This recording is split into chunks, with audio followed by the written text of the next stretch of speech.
This is Matthew Robert Payne. This is the Prophetic Supernatural Experience, and this is chapter 47, and this chapter is called Meeting Jesus on Earth in Visions. Okay, so what have I got to say about this? First of all, this is titled Meeting Jesus on Earth in Visions. And whilst I have met Jesus many times in visions on earth, I have also met him in the flesh on earth. I met Jesus as a homeless person who he told me that I was going to meet him soon, and I met him. I met Jesus on earth in the flesh before I ever met him in a vision. And Jesus did some supernatural signs and wonders in that time that I met him to prove beyond doubt to me that I really did meet him. One of the signs was he disappeared into thin air before my eyes, from a flesh body to nothing. So that was pretty convincing. I turned my head away and turned back and he was gone. My head was turned for 1 second. And so it didn't disappear in the thin air in front of my eyes, but there's nowhere he could have gone. He couldn't have gone 2 feet in the time. And even if he was running flat out, he wouldn't have gone 5 feet in the time. And he was nowhere within 20 feet. I found that angels that I've met in the flesh will disappear into thin air too. But it's not when you're looking at them. It's just when you look back, they've disappeared. But I do know someone who saw angels walking in the flesh and disappear into thin air in his in front of his eyes, and that was really good. That was in a book called Angels on Assignment by Roland Buck. That's a wonderful thing. So, meeting Jesus on earth. Also, 3 times I've met a real homeless person, someone that I've known, that I've eaten pizza with and I've given money to, and a drinker and stuff. And 3 times I've had these homeless people go into like a trance-like state, and then Jesus starts speaking through the people to me. So sometimes the conversation's been up to 25 minutes back and forth with me asking questions, and it's a real person there, but it's Jesus talking through the person. The person isn't even aware that Jesus is talking. Of course, you pretty well want to be out of your mind a little bit for that to happen. I've had many occasions where I've been the conduit, and I've been the person, and I've been aware Jesus is talking through me to another person. It brings tremendous blessing to the people that you're with. But I've been blessed to have 2-way conversations with Jesus in the flesh. One time, I'm trying to, a lot of times Jesus will come down to meet me when I'm really sad. I'll be walking along the street, and then I'll feel the presence next to me, and I'll say, "Is that you, Jesus?" And it is Jesus, and he's walking face to face with me, walking down the road, and we're talking, and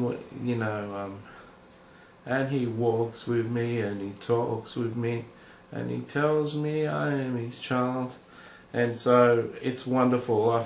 I've been down the water, and there's a song, "Come to the water, stand by my side, know you are thirsty, you won't be denied. I felt every teardrop when in darkness you cried, and I strove to remind you it's for those tears I died." So I've been down the water, and Jesus has come down to the water with me. I've met Jesus one time at McDonald's. I was with Jesus, and I was with a friend, and a friend could tell Jesus was there too, and Another friend was skeptical and says, no, it's not Jesus, it's a demon, and you're mad and you're crazy. And I saw Jesus cry. I saw a tear come out of Jesus' eye and run down his eye, and I said, what are you crying for? And he said you can only take certain people so far. And our friend was full of unbelief and fear, and Jesus was crying. He'd made Jesus cry. It was amazing. It was a tremendously emotional experience, seeing Jesus Christ cry. So one time I've seen Jesus in a vision in a church where he appeared with a blood red face and all his clothes. He had a white robe on, but the whole robe was red and it was just speckles of white, and he turned around and his back was cut into grooves of flesh. It was strips of flesh, and he showed me what his back looked like from the whipping that he got before he hung on the cross. And even with modern medicine and bandages and stitching, I don't think you could have saved Jesus from being dead from what they did to his back. It was amazing. If you saw it, you could see the organs, you could see the bones in his flesh. They just ripped his flesh apart. The Passion of the Christ wasn't even 10% of what Jesus looked like. That was the most graphic vision that I've had of Jesus. He may as well have been in the flesh. It was so clear.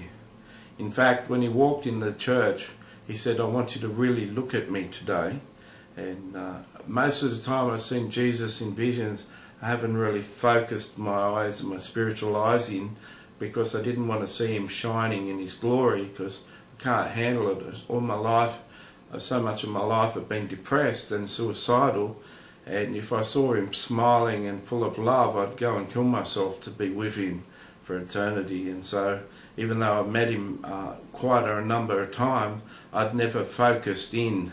And this day in the church he told me to focus in, and that's how I saw the crucified Christ. And you just don't forget, like I shared in chapter 45, when you sit on the throne and talk to God, and he shows you the planets and you meet all the saints in heaven. There's things you just don't ever forget. You don't forget. You see the crucified Jesus Christ, and it's not easy. It's not easy to forget. He stood on the stage and the worship team were playing Thank You for Jesus for dying on the cross, and he stood with his hands out like at the cross, and he said, are they singing about this, Matthew? And I said, yeah. He said, well, who are they singing to? What are they doing singing? I'm here. I'm standing on their worship stage. Why haven't they stopped singing? Why aren't they talking to me? Are you the only one in this building that knows I'm here? It sort of wakes you up. It's amazing, you know. So many times I've seen Jesus come to a church that I've at and sit down or be in the worship and talk to me, and he just turns up. Do you know he's there? Can you feel him? So many times angels come and join into the worship. Do you know they're there? Can you see him? Jesus is tremendous. When you're a prophet, when you're called to be prophetic in the prophetic office, you become a friend of Jesus. Jesus starts turning up in visions. And I hope that this little chapter has blessed you, and my stories have blessed you.